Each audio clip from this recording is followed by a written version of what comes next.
Hello, welcome back to GameSpot's continuing coverage of E3 2013. You're watching Stage 2. My name's Daniel Dwyer, and John from Atlas is here to show us the first true sequel in the Shin Megami Tensei series in a decade? Yeah, Danny, that's right. Last one in the true numbered series was 2003's Shin Megami Tensei Nocturne. So it's been a while, but we hope we won't disappoint fans. Long time coming? Long time coming. A lot of people asking for it as well? A lot of people are definitely asking for it. I'll be completely honest, put my cards on the table. This is one of those series that I've always watched from afar, always wanted to play and get involved in, but I'm not too knowledgeable about the back series or anything. So it's a good thing you're here to try and to help me through this. It's you know, Shin Megami Tensei is a very mature series. It deals with some very mature themes, which is, you know, awesome because it's one of the few mature titles for the 3DS. For sure. But really in Shin Megami Tensei 4, we're dealing a lot with, if you notice the logo, which is just a black and white, it's a lot about that duality. You've got the law versus chaos. You've got justice versus injustice. You've got there's also a little bit of a class struggle. So you've got aristocracy versus the peasantry. It's really an interesting series that approaches some pretty heavy stuff. Awesome. Well, we've got some gameplay, some live gameplay here. Let's flick in and have a look. Yeah, absolutely. As you can see, it's fully 3D. We've got these character designs by the new character creator for Shin Megami Tensei, which is Masayuki Doi. He was actually at the Atlas booth yesterday signing stuff. But awesome. he's taking over for Kazuma Kaneko, and he's kind of put his own spin on the characters themselves. Right now, we're about a little ways into the game. We've had to rescue one of our compatriots. The main character in this is his default name is Flynn, but it's really the hero. He's gone after. Flynn was raised as one of the peasant class, but every 18-year-old in the place that they're from, the Eastern Kingdom Mikado, has to undergo this gauntlet rite. They put on a magical gauntlet. If the gauntlet responds, they become a samurai. Samurai kind of exceeds that peasantry and aristocracy class and becomes a defender of the kingdom. Flynn, who is a peasant, joins a few other aristocrats as a samurai this year, and now one of the aristocrats who doesn't like the fact that he's a peasant has kind of lured him into this, was going to kind of mess with him, but he got himself captured and he's in a trap right now. So what we're entering right here is a kind of a demon's trap. Shin Megami Tensei, the series and franchise itself, really deals a lot with demons. You'll see we'll get into a battle pretty shortly here. Let's see. We wandered into this demon's trap, and there's some mysterious stuff going on. So I guess the viewers at home can hear the full voice work that we have going on as well. Yeah. Not an easy task to do on a 3DS either. Yeah, absolutely not. So let's see. Once we get through this dialogue. Yeah, you don't want to talk over these wonderful and these good people. So let's talk about, I guess one of the problems you get with voice acting is it makes it harder to produce for different territories. This has been out already in Asian markets for about a month. It's coming out next month in North America? That's correct. It's going to come out July 16th for North America, and we're working on Europe. I believe Nintendo just announced the European version, so that will start soon, but we don't have any estimates on when that'll be released. Yeah. Sorry, Europe. Yeah. Sorry. We're used to it. We gotta sort out our languages, get some sort of unified language, and we'd all be fine. The euro for language. Exactly, yeah. Because the euro worked out so well. The economy's in great shape. But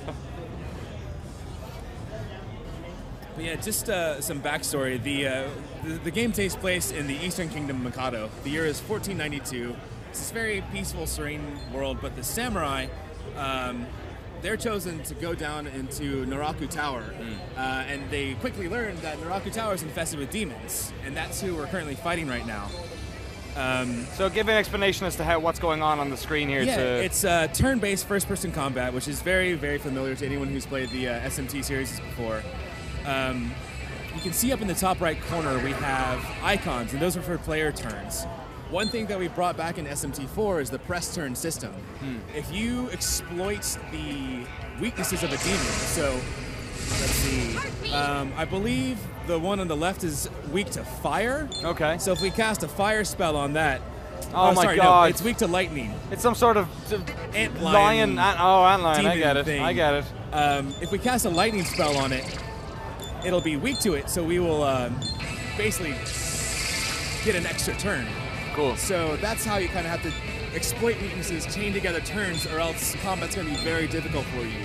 How many antagonists would you be against in any one situation? There's usually between 1 and 3. Occasionally you'll find a horde monster, and the horde is just kind of a big group of evilness. Like we saw when we first came in with absolutely. Hope you're prepared. You can also talk to demons. That's kind of something that people aren't used to. You talk to these demons, and you're able to actually negotiate with them and have them join your party. So right now we've trying to convince this guy to join us. And demons all have their own different personalities. Sometimes they'll want to be your friend. Other times they'll just kind of screw with you. So that they'll ask you for money, they'll ask you for items, and then they'll just be like, cool, thanks, and leave. And it can really leave you at a disadvantage. So jerk move. What happens then if they become your friends? Do they if they come join with you? your party, you can then summon them and have them fight for you. You can't see the lower screen right now, but we actually have, oh, there we go. You can see Flynn on the right is the protagonist. Pixie, Tamlin, and the Sandman are actually demons that we have for our parties. Okay. You can see we just gained experience, we gained some items, and now we're moving through, again, we're still moving deeper and deeper into this trap. Can they die, or can you lose them by not using them enough? Or? You can have, you can actually grow the amount of demons that you have in your stock, so they're not summoned in battle, but they're still with you. You can swap them out. That can actually go up as the game progresses. There's a way that you can unlock additional slots to store demons. And that's all done through the magic gauntlet thing in the beginning. And it's represented by the lower screen in the 3DS. I'm going to go out on a limb and say there's quite a lot of hours worth of play in this video game. If you go straight through with the story, are super familiar with the SMT combat, and are just really good in general, you're still looking at about 40 hours. Okay. There's plenty of side quests and everything. I was expecting maybe for you to say 15 at a stretch. So you're talking about this is easily, a 100-hour video game, or? Oh yes, 40 hours, 60 for the side quests, maybe longer. Wow. It took me about 2 hours to be able to consistently clear the first and second floors. Here we have a bit of a plot point. We come across this mysterious girl in the trap. She will, she's kind of really out of place. Why do you see a little girl in this demon's lair? And she's a very mysterious plot point that kind of carries over from throughout the game. Is there any chronology in terms of the characters or from previous games, or is this very much a separate? Some of the demons in the game are, they'll be very familiar. I think we have more than 400 demons. I believe more than 30 of those demons are new demons. But those will be very familiar. The demons are actually pulled from mythology, so you can actually get Lucifer to join your party from Christianity. There's some German demons, British demons, Japanese demons, Pan-Asian demons, basically. And there's a lot of fun lore to go to them too. Also in this demon's lair, we come across Steven. Oh, Steven. Oh, Steven the demon. Not exactly a demon, but he's, again, he's another one of these characters that's kind of an important plot point. And a little bit bewildering to the group of samurai that are wandering through this right now. But we're coming up on a boss monster that should be fairly interesting soon. Good stuff. You guys at Atlas, you've been having much more, increased success over the past couple of years, especially in breaking into the Western markets and whatnot.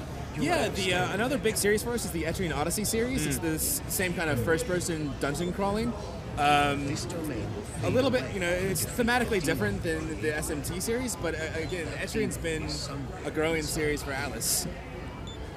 Awesome. And I guess you guys have taken a couple of years with the Persona series as well, kind of jumping into that. We have, Persona 4 Golden was a big success for us on Sony platforms, and I know a lot of people are clamoring for something else to come, but we don't have any news on a new Persona game yet, unfortunately. You got something up your sleeve, though, I can tell.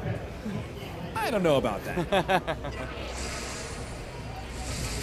So actually, the dungeon exploring is very similar to Persona 3, where you can take a swing at people and get the first hit in. Yeah, exactly. Is there anything you guys have taken maybe from the Persona series? That obviously it's been 10 years since a true sequel in this series has come in. Is there any mechanically that's kind of come into this, or is this very much in the same vein as Shin Megami Tensei 3? The Persona as a subset of SMT kind of draws a lot from the SMT3, Nocturne, Strange Journey. But Persona was really focused on the interpersonal relationships, the social links. SMT4, we have it's more about there's branching pathways. Again, like I mentioned, there's the black versus white, the law versus chaos, and this game really focuses on that. Later in the game, I don't believe we'll be able to show it now, but a slightly modern Tokyo is going to be here too. Okay. So we're starting in 1492. We have all this advanced technology, but then we get to the contrast of postmodern, post-apocalyptic-ish Tokyo. Is that where the Burroughs character is? Burroughs is actually your gauntlet AI, so she kind of helps you out. Here we go. We've wandered into the boss room, and that's on the right up there. That's our fellow samurai that thought he was going to screw with us, and now he's actually caught himself in a trap. It's the rich kid. Yeah. The highly annoying rich kid. Aren't they always? Yeah, pretty much. And this is an example of some of the character design we have going on. Eraloon is this demon right here who's very hungry for a snack. I'd say it was smart of me to set up a domain. Famitsu gave this, I think it was a 37 out of 40, an incredibly high score. Yeah, we got really high marks for this in Japan. It's definitely been a crowd pleaser over there, and we expect the same over here. It's actually been one of our most popular titles in terms of pre-orders. Due in part to the amazing strategy guide that we have coming with the pre-orders from Prima Games, and it's also got some art in there from the character designer Masayuki Doi. Awesome. Let's see, we should get started with combat in a bit here. She's a weird rose demon, kind of poison ivy. We've got since we haven't encountered her before, we don't know her weaknesses, so it's a little bit of trial and error at the beginning, and that's why it's kind of difficult to with these boss monsters. It's really thing, but you actually just saw we cast a fire spell on her. She's weak to fire. If you caught on the screen, the pixie demon that we have in our party smirked. That's a new system for SMT4. The smirk is when you get that critical exploit, they have a chance to smirk. It not only raises attack power, but also defense, dodge, and resistances. So not only is that character going to unleash a big attack at the next turn, it also can defend better, evade better, and kind of survive better. So does it benefit you having more demons? Yeah. The problem is it works both ways. If you're, we have item sets in SMT, and this is one of the first we can actually have changeable items, or the item set changes as reflected on the character. The item sets have different weaknesses on them. Like some are, you can kind of adjust to the area that you're going into. But if a demon exploits one of your weaknesses, it can smirk, and then you're like, I've gone into a battle completely overpowered. Where are we? And I mess up, or the demon casts something that it wasn't supposed to cast, or catches me off guard, and the demon smirks, wipes out my whole party. It just builds up more turns. One demon dies, then your healer dies, and then you're kind of screwed. All right. John, that was great. Thank you very much for coming over here. Glad you guys got a chance to check it out. For the folks at home, tell them when Shin Megami Tensei 4 is out in North America and Europe. North America, we're going to be out in July 16th. Europe, hold your horses. We'll be there soon. Awesome. Cool. All right, we got more stuff coming up on GameSpot Stage 2 here. Check around. I think in about 5 minutes' time, we'll be playing one of the biggest games shown at the conferences a couple of days ago, The Division. Stick around.